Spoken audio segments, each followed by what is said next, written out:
They're poisoning the blood of our country. All over the world, they're coming into our country from Africa, from Asia. Mexico sends its people. They're not sending their best. They're bringing drugs. They're bringing crime. They're rapists. They don't speak the language. They don't have the culture. These are stone cold killers. They'll walk into your kitchen. They'll cut your throat. They're eating the dogs, the people that came in. They're eating the cats. Haiti has a tremendous AIDS problem. Many of those people will probably have AIDS, and they're coming into our country. They took the criminals out of Caracas, and they put them along your border, and we have to live with these animals. Democrats say, please don't call them animals. They're humans. I said, no, they're not humans. They're not humans. They're animals. They're rough people, in many cases from jails, prisons, from mental institutions, insane asylums. You know, insane asylum, that's Silence of the Lambs stuff. I told them not to let the Syrians in because we have no idea who they are. They could be ISIS, and they might not be, but they could be ISIS. Why are you creating an expedited path into the country for Afrikaners but not others? Because they're being killed. It's a genocide that's taking place that you people don't want to write about. They happen to be white, but whether they're white or black makes no difference to me. South Africans are saying only 49 Afrikaner refugees on the first flight to America.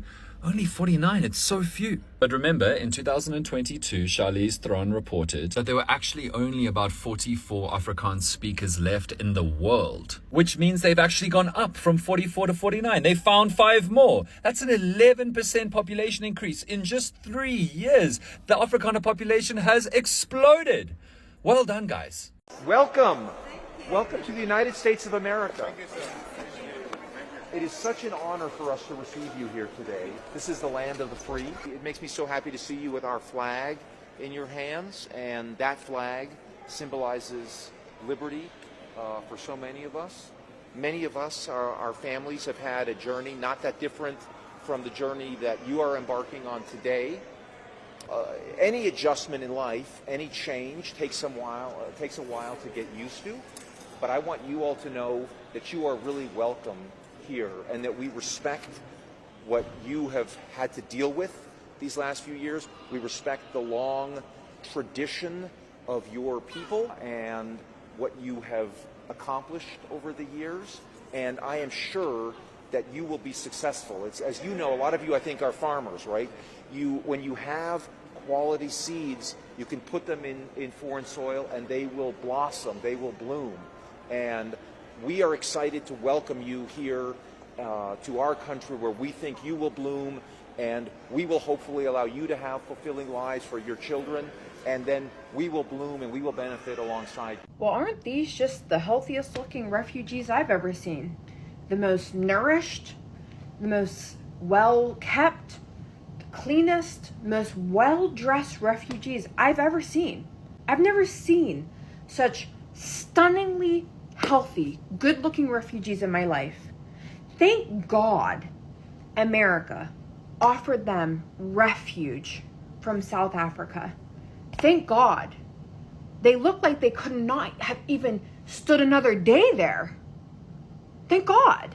BC panel had a bizarre meltdown over South African asylum seekers who were welcomed into the United States today. Deeply and morally wrong-headed and repulsive.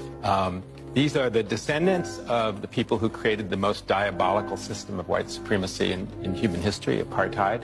They're not directly responsible for it, but it was a system that actually moved black people off of the arable land. So they inherited the land that the black people had to give up. It was called forced removal, something called a Bantustan policy, where they moved black people out of the cities and farmlands into these remote areas with non-arable land. I mean, it was just one of the most worst processes ever.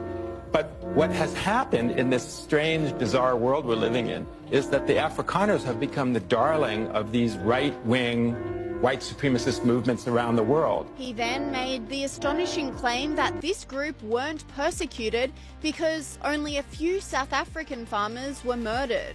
Trump amazingly called it a genocide, one of the worst lies I've ever heard him say. There's just been a small handful of farmers that have been killed over the past 10 years. No land has actually been expropriated. Online commentators were in disbelief over the exchange, with this person saying It's only supremacy when it's white people and not supremacy when your country is being invaded via the southern border. And whilst MSNBC was melting down over the new citizens, the South African asylum seekers were enjoying their welcome to the US, waving flags and looking very proud and grateful to be safe from persecution. These are the first group of white South Africans who've been fast-tracked into refugee status. The Trump administration made a big thing about cracking down on immigration and suspending the refugee resettlement program. So questions are being asked on why has such an exception been made for this group of people? White farmers are being brutally killed and their land is being confiscated in South Africa. Billionaire Elon Musk grew up in apartheid South Africa. He's one of Donald Trump's closest advisors, and he claims that there is a genocide of white people happening. South Africa's foreign minister says that there has been no land confiscation, and Donald Trump's claims that murders are happening in large numbers is not backed by any police data. The arrival of the first group of Afrikaner refugees in the United States has sparked mixed reactions among the American public. While some communities have responded with curiosity or sympathy, others have expressed skepticism or discomfort, questioning the legitimacy of their refugee status given South Africa's classification as a democratic state. Cultural and historical perceptions, particularly regarding apartheid and race relations, have also influenced public attitudes, making integration challenging for some of the newcomers. The situation highlights the complexities of refugee reception and the ways in which national histories can shape public opinion in host countries.